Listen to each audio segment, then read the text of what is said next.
This is a big decision. Like, this is a guy you took in the top 5. You bet a lot on as a regime, and they are pulling the plug early for a guy that his reputation was, hey, he needs to play a lot more football. They think they've seen enough. Yeah, I think the thing is here is this is what happens when the potential incentives of a coach are perhaps not aligned with the incentives long-term of an organization. Right. Where Shane Steichen, if they're not competitive this year, he's going to lose his job. And so I think that Daniel Jones might give the Colts a better chance of going 9-8 and getting a 7-seed wild card.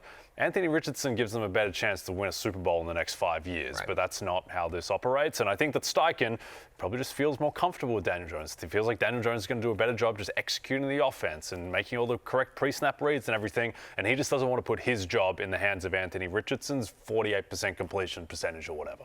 Now, dude, this is a player that, flashback the clock to this time last year, was potentially being the 5th or 6th quarterback taken in fantasy drafts this time last year. Now not even starting for his own team.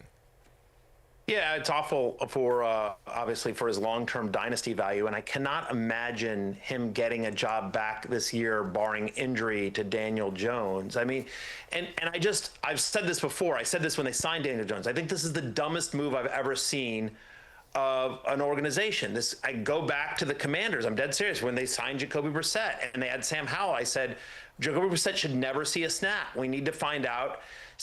Sam Howell should play the entire year. And we either find out we've got a quarterback or we're terrible and we have a low draft pick and we can get a franchise quarterback. And that's what happened. We were terrible and we drafted Jaden Daniels.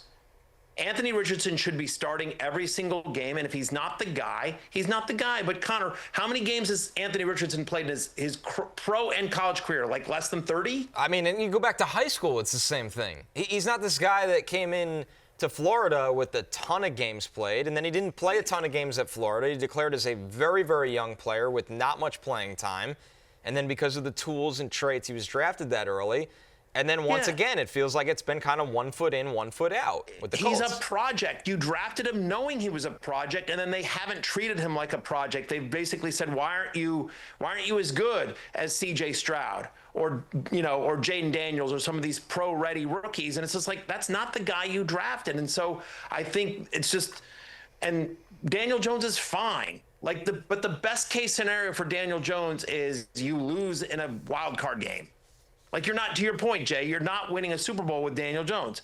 All of that said, for us in our world, in the world of fantasy football, it's good for Josh Downs. It's great for Tyler Warren. And I actually think in a Shane Steichen offense, Daniel Jones has sneaky super flex value or 2 quarterback league value. This is somebody who flirted at one point with the Giants with top 10, top 12-ish quarterback play. Like, they're going to use his legs. They're going to get him on the move. Like, we know Steichen likes to use mobile quarterbacks. You saw what he did with Jalen Hurts. They do have legit pass catchers. They have a real run game in Taylor. I actually think Daniel Jones is not going to be a great NFL quarterback, but I do think he could be viable for fantasy in 2 quarterback superflex leagues. Hey, it's Matthew Berry from NBCSports.com and RotoWorld.com, and I want to thank you so much for watching whatever it is you just watched, or if nothing else, being too lazy to click out of the autoplay after this video started, after whatever it is you actually wanted to watch finished. But now that you're here, I'd like to take a moment here to ask you respectfully now, okay? I'm asking you respectfully to subscribe to the NFL on NBC YouTube channel. You'll get the latest RotoWorld fantasy news headlines, all sorts of great shows, including my own Fantasy Football Happy Hour. So go subscribe now. Again, I'm asking respectfully.